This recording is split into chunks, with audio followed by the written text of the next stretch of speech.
Hello বন্ধুরা, আজকে আমি বানাবো নিরামিষ আলুর দম। চলো কীভাবে বানাচ্ছি দেখে নেব। আর প্রথমেই আমি লাল লাল করে আলুগুলোকে ভেজে নেব। ভেজে নেওয়ার পরে আমি ফোড়নে দেব গোটা গরম মশলা, তেজপাতা, শুকনো লঙ্কা। দেওয়ার পরে টমেটো দিয়ে আদা দিয়ে বেশ করে নেড়ে চেড়ে তারপর দিয়ে দেবো গুঁড়ো মশলাগুলো, জিরের গুঁড়ো, লঙ্কার গুঁড়ো, হলুদ গুঁড়ো, নুন।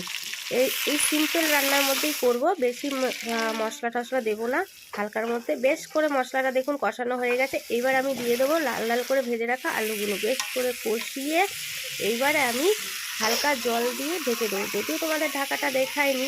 এইবার আলুটা যেই গলে গেছে, গ্রেভি গ্রেভি হয়ে গেছে, তখনই আমি গরম মশলা দিয়ে ঘি দিয়ে নামিয়ে নেবো। এইবারে নামিয়ে আমার দিদিকে একটু দিয়েছিলাম চাখার জন্য। দেখুন আমার দিদি খেয়ে কি বলছে। দিদি তো বলছে খুবই ভালো লাগছে, এইভাবে করে খেয়ে দেখবেন, আপনাদেরও ভালো লাগবে।